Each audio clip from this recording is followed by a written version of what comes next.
नमस्कार साथियों, आज हम बात करेंगे अल फलाह यूनिवर्सिटी की, जिसका हाथ दिल्ली के बॉम्ब ब्लास्ट में है। अल फलाह यूनिवर्सिटी के चेयरमैन जावेद सिद्दीकी, जिनका इंदौर में एक पुश्तैनी हवेली है, मकान है, प्रशासन ने बुलडोज़र चलाने की तैयारी शुरू कर दी है। छावनी बोर्ड की जांच में पता चला है कि इस मकान में बिना अनुमति 4 मंजिल बनाई गई है, जो कि अवैध है, और एक बेसमेंट भी बना गया है, जिसे शक के आधार पर छुपे हुए इस्तेमाल और संदिग्ध गतिविधियों के लिए बनाया गया बताया जा रहा है। मतलब कि जो बेसमेंट बनाया गया है वह किस लिए बनाया गया है, और जो ये इंदौर में इनका पुश्तैनी मकान है, हवेली है, वह किस उद्देश्य से बनाई गई है। क्या वहाँ पर किसी को ठहराने का या कोई वहाँ पर रहेगा, ऐसा कुछ है।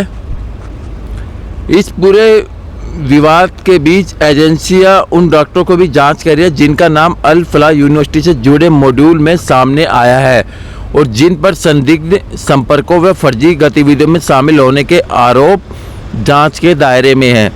प्रशासन ने इस गैरकानूनी निर्माण पर मालिक को, जो अल फलाह यूनिवर्सिटी के चेयरमैन जावेद सिद्दीकी, उनको सिर्फ 3 दिन का नोटिस दिया है कि या तो इनका जो मकान है उस पर जो अवैध निर्माण है उसको खुद तोड़ ले, वरना 3 दिन में ये पूरा मकान ढा दिया जाएगा।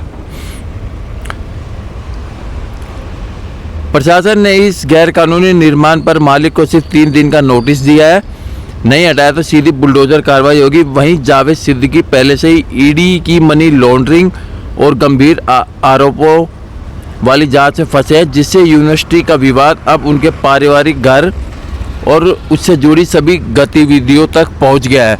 और यहाँ तक सुनने में आया है कि जो ये चेयरमैन है जावेद सिद्दीकी, इनको पाकिस्तानी प्रेमी बताया जाता है। वो कैसे? पहला खुलासा, जावेद सिद्दीकी के पाकिस्तान कनेक्शन पर है। दूसरा खुलासा ये है कि अल फलाह यूनिवर्सिटी का टेरर रिकॉर्ड बहुत पुराना है। इस यूनिवर्सिटी से पहली बार आतंकी नहीं निकले हैं। इसी यूनिवर्सिटी से निकले एक आतंकी ने 2008 में भी धमाके किए थे। ये जो अभी दिल्ली में बॉम्ब ब्लास्ट हुआ है, ये पहला नहीं है। इससे पहले इसी यूनिवर्सिटी से एक आतंकी निकले थे, उन्होंने 2008 में भी ऐसे बॉम्ब ब्लास्ट किया था। तीसरा बड़ा खुलासा ये है कि अल फलाह यूनिवर्सिटी में चल रहे टेरर नेटवर्क की जानकारी जावेद सिद्दीकी को थी। वो चाहता तो वाइट कॉलर टेरर मॉड्यूल की जानकारी सरकारी एजेंसियों को दे सकता था, लेकिन उसने ऐसा नहीं किया।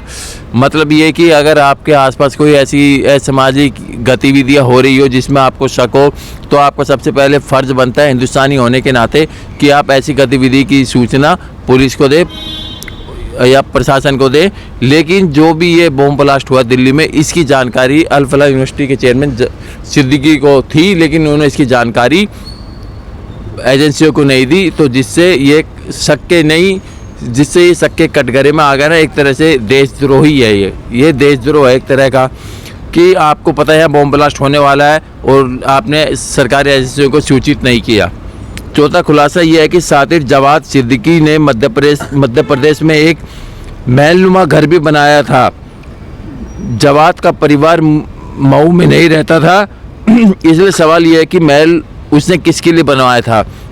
तो ये है, कुल मिला के आपने बुलडोज़र की कार्रवाई बहुत देखी होगी। असली बुलडोज़र की कार्रवाई होगी अब जो अल फलाह यूनिवर्सिटी के चेयरमैन है सिद्दीकी के ऊपर, क्योंकि एक तो वह आतंकी गतिविधियों में लिप्त है, दूसरा उनको जब ये मालूम था कि ऐसा कुछ दिल्ली में बॉम्ब ब्लास्ट होने वाला है, तो उन्होंने इसकी सूचना सरकारी एजेंसियों को क्यों नहीं दी। तीसरा, इनके पाकिस्तान से भी कनेक्शन है, पाकिस्तानी प्रेमी माने जाते हैं। चौथा,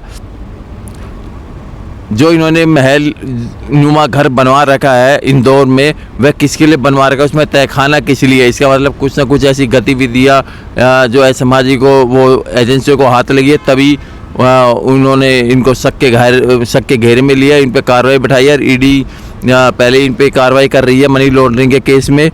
तो ये तो एक तरह से देशद्रोह है। तो जो सूचना थी आज की मैंने आपको दे दिया। अगर मेरी दी गई इन्फॉर्मेशन आपको सही लगी हो, अच्छी लगी हो, तो वीडियो को शेयर कीजिए, चैनल को सब्सक्राइब कीजिए। धन्यवाद।